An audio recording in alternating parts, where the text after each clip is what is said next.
નમસ્કાર દર્શક મિત્રો, હું છું એડવોકેટ સોનલ બારિયા. આપ સર્વનું સ્વાગત છે મારી ચેનલ લીગલ ભવ્ય જ્ઞાનમાં. દર્શક મિત્રો, એક મિત્રોનો પ્રશ્ન છે કે મારે જે મિલકતની ખરીદી કરવાની હતી તે મિલકતનો કબજા સાથેનો સાટાખટ લખેલ છે, પરંતુ તેનું રજિસ્ટ્રેશન કરાવેલ નથી અને એને 3 વર્ષ પૂર્ણ થઈ ગયા છે. તો હવે જે પણ મિલકતને મારે ખરીદી કરવાની છે તેની અંદર મારે જે કબજો મેળવવાનો છે, કારણ કે મેં પૈસા પૂર્ણ આપી દીધેલ છે, તો શું હું તેના ઉપર લીગલી કાર્યવાહી કરી શકું ખરો?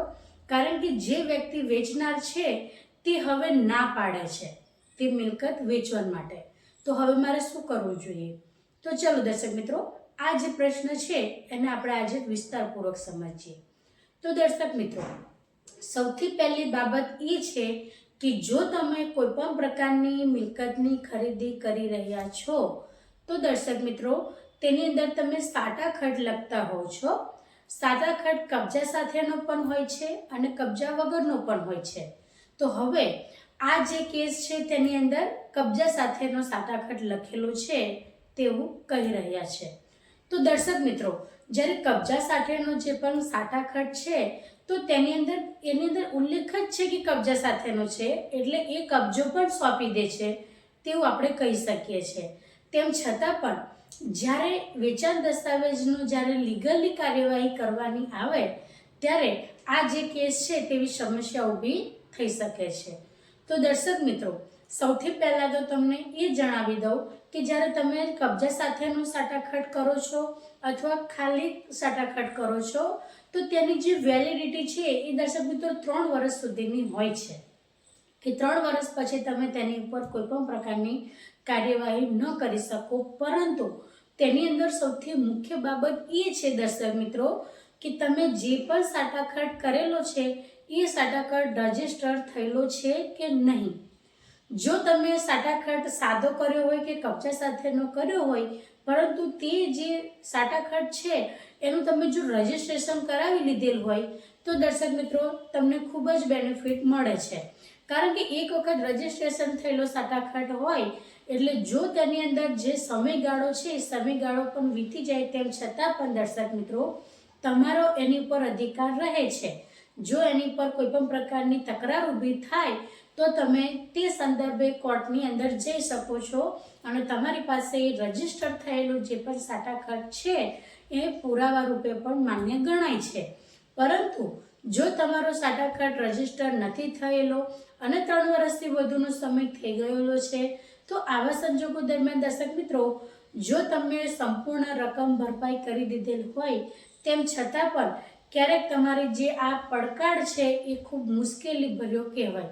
કારણ કે એની માટે તમારું જે રજિસ્ટ્રેશન નથી થયેલું તેવા સાટાખટને તમારે કોર્ટની અંદર પણ સમય મર્યાદાનો બાદ નડતો હોય, જેથી કરીને એ પુરાવા તમે ક્યાંથી લાવો કે મેં સંપૂર્ણ રકમ ભરપાઈ કરી દીધેલ છે. એટલે જ્યારે કોઈ પણ પ્રકારની મિલકતની અંદર જો તમારો પોતાનો અધિકાર એની ઉપર સ્થાપિત કરવો હોય તો દર્શક મિત્રો, જે પણ સાટાખટ કરેલો છે એને અવશ્ય રજિસ્ટ્રેશન કરાવો, નહીંતર આવી સમસ્યા આવી શકે છે. હવે આમને શું કરવું જોઈએ? તો દર્શક મિત્રો, સૌથી પહેલાં તો એમને જે રકમ જે મિલકતની ખરીદી કરી છે એ મિલકતની તેમને જે સાટાખટ કબજા સાથેનો મેળવેલ છે એ સાટાખટને રજિસ્ટ્રેશન નથી કરાવેલો, પરંતુ જે તે સમયે એમને જે પણ સંપૂર્ણ રકમ ભરપાઈ કરી છે તેના પુરાવા રજૂ કરવા જોઈએ. જો એ સાબિત થાય છે કે જે મિલકતની ખરીદી કરવા માટે એમને જે પણ કબજા સાથેનો સાટાખટ કરેલ છે એ સાટાખટના અંદર દર્શાવેલી જે મિલકત છે તેની સંપૂર્ણ રકમ ભરપાઈ થઈ ચૂકેલ છે, પરંતુ હવે એ કબજો જે એમનો છે તે હવે પરત મેળવવા માંગે છે, એટલે કે જે મિલકત છે તેની ઉપર એવો પોતાનો હક જમાવે છે અને વેચાણ માટે પણ હવે ના પાડે છે. એટલે જ્યારે તમે દસ્તાવેજ કરવા જાઓ છો ત્યારે તમારે આવી સમસ્યાઓ આવી શકે છે. એટલા માટે દર્શક મિત્રો, ક્યારેક એવું પણ બને કે જો તમે કેશની અંદર થોડા રૂપિયા આપેલા હોય અને જે વ્યક્તિ વેચનાર છે એ એવું કહી દે કે તમે મને પૈસા જ નથી આપ્યા, એટલે હંમેશા સાટાખટ થયેલો હોય તો તેની અંદર તમે કઈ રીતના પૈસા આપવાના છો અને એનો જે કબજો છે એ તમારી જે મિલકત છે મિલકતના કેટલા હિસ્સા પર રહેશે એ રીતનું બધું સંપૂર્ણ લખાણ તમારે લખાવી લેવું એ આવશ્યક રહે છે. હવે દર્શક મિત્રો, જો એ સાટા ખર્ચ છે એ માન્ય નહીં ગણાય, કારણ કે એનું રજિસ્ટ્રેશન જ નહીં થયેલું, એટલા માટે તેમ છતાં પણ તમે જ્યાં આગળ અરજી કરવાની હોય ત્યાં આગળ તમે અરજી કરી શકો છો, અથવા બે પાર્ટી મળીને તમે જે તે આ તકરાર છે તે સંદર્ભે તમે એકબીજા સાથે વાતચીત કરી શકો છો કે ભાઈ આ જે ભરપાઈ કરવાની છે મારે, એ મારી મિલકત છે એ તું કબજા સાથેનું મને સાટાખટ કરી આપેલ છે, તો હવે ના કેમ પાડે છે.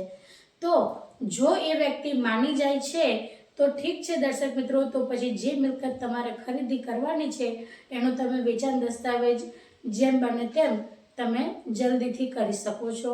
અથવા એ વ્યક્તિ એવું જ કહે છે કે મારે આ પ્રોપર્ટીને વેચવી જ નથી, તો પછી તમે જે તે પુરાવા છે કે જે રીતના તમે પૈસા આપેલા હોય એ પુરાવા રજૂ કરીને તમે એ વ્યક્તિને એવું કહી શકો છો કે આ જે સાટાખટ છે તેની અંદર જે દર્શાવેલી જે મિલકત છે તેના મેં પૈસા તમને આપેલ છે, તો પૈસા મને પરત કરી દો.